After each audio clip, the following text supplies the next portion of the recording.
Assalamualaikum warahmatullahi wabarakatuh. Nama saya Muhammad Hafiz bin Muhammad Zamri. Nombor matrik saya ialah 04 DEE 22F2010.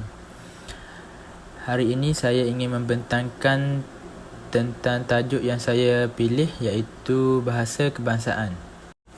Bahasa kebangsaan merupakan sebuah bahasa yang melambangkan identiti kebangsaan sesuatu bangsa atau negara secara unik. Bahasa kebangsaan biasanya digunakan untuk wacana politik, undang-undang dan ditetapkan sebagai kerajaan negara tersebut.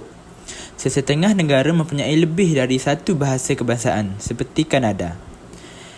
Kanada menggunakan dua bahasa, iaitu Perancis dan Inggeris. Bahasa kebangsaan boleh jadi sama dengan bahasa rasmi, tetapi tidak semestinya. Bahasa kebangsaan juga mungkin berbeza dengan bahasa yang umum digunakan rakyat negara tersebut, seperti bahasa kebangsaan di Malaysia. Bahasa kebangsaan di Malaysia ialah bahasa Melayu.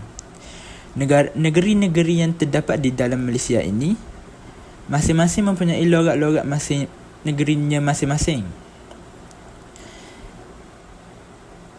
seperti negeri Kelantan, Terengganu dan Kedah.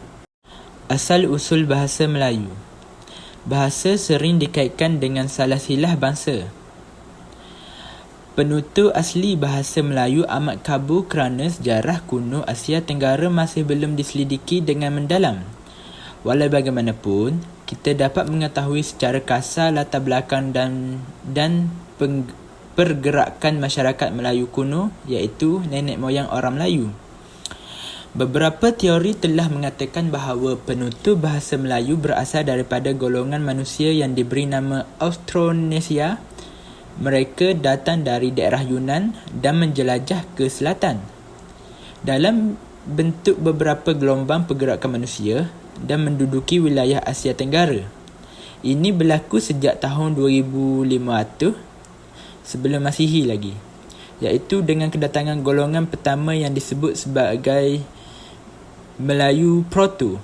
Kemudian kira-kira dalam tahun 1500 sebelum Masihi, datang pula gelombang yang kedua, golongan yang disebut sebagai Melayu Deutero. Mereka ini telah menduduki daerah pantai dan tanah lembah di Asia Tenggara dan telah memperlihatkan kepandaian belayar dan bercucuk tanam di negara Malaysia. Bahasa Melayu mempunyai 3 jenis, iaitu bahasa Melayu kuno, bahasa Melayu klasik dan bahasa Melayu moden. Saya akan menerangkan tentang bahasa Melayu kuno terlebih dahulu. Bahasa Melayu kuno merupakan keluarga bahasa Nusantara. Keluarga bahasa Nusantara yang memulai bahasa Melayu. Zaman kegemilangan keluarga bahasa Nusantara ni ialah dari abad ke-7 hingga ke-13 pada zaman kerajaan Sriwijaya sebagai lingua franca dan bahasa pentadbirannya. Penuturnya pula di Semenanjung, Kepulauan Riau dan Sumatera.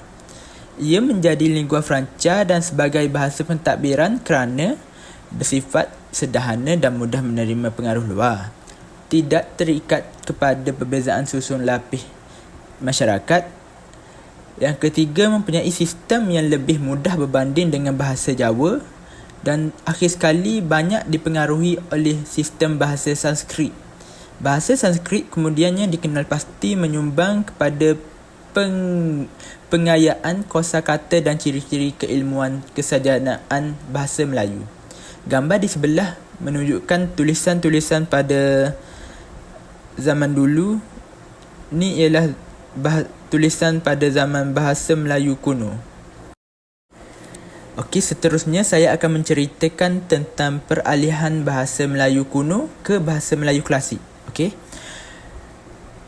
Peralihan ini dikaitkan dengan pengaruh agama Islam yang semakin mantap di Asia Tenggara pada abad ke-13. Selepas itu, bahasa Melayu mengalami banyak perubahan dari segi kosakata, struktur ayat dan tulisan. Buat pertama kalinya, kita dapat melihat penggunaan kata-kata Arab seperti kalimat Nabi, Allah dan rahmat dekat batu bersurat di Kuala Berang. Di Kuala Berang, Terengganu pada tahun... Batu ni ditulis pada tahun 1303 hingga 1387. Ditulis dalam tulisan Jawi-Jawi.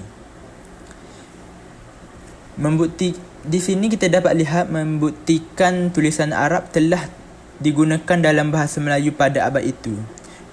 Gambar rajah di sebelah kiri menunjukkan batu bersurat yang terdapat di Kuala Berang di Terengganu yang saya ceritakan tadi.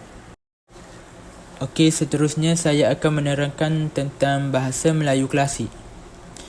Bahasa Melayu klasik dibahagikan kepada 3 zaman penting, iaitu yang pertama, zaman Kerajaan Melaka. Yang kedua, zaman Kerajaan Aceh. Dan terakhir sekali, zaman Kerajaan Johor Riau. Tokoh penulis bahasa Melayu klasik ialah yang pertama, Hamzah Fansuri. Yang kedua, Syamsuddin Al-Sumatrani. Yang ketiga, Syekh Nuruddin Al-Raniri. Dan terakhir sekali, Abdul Rauf Al-Sinkil. Ciri-ciri yang ada pada bahasa klasik ini ialah nombor 1, ayat. Ayatnya macam panjang, berulang dan berbelit-belit. Yang kedua, banyak ayat pasif di dalam bahasa Melayu klasik ni. Dan yang ketiga, dalam bahasa Melayu klasik ni banyak menggunakan bahasa istana. Yang keempat, kosa kata klasik yang pelik. Dan yang kelima, banyak menggunakan kata pangkal ayat seperti sebermula, al-kisah, hatta dan adapun dan lain-lain lagi. Yang keenam, dalam bahasa Melayu klasik ni sudah ada ayat songsang. Dan terakhir sekali, banyak menggunakan partikel pun dan lah. Okey, bahasa terakhir yang kita akan bincangkan pada hari ini ialah bahasa Melayu moden. Bahasa Melayu moden ini bermula pada abad ke-19. Hasil karangan Munsyi Abdullah dianggap sebagai permulaan zaman bahasa Melayu moden. Sebelum penjajahan British, bahasa Melayu mencapai kedudukan yang tinggi, berfungsi sebagai bahasa perantaraan, pentadbiran, kesusasteraan dan bahasa pengantar di pusat pendidikan Islam. Selepas Perang Dunia Kedua, British merubah dasar menjadi bahasa Inggeris sebagai pengantar dalam sistem pendidikan.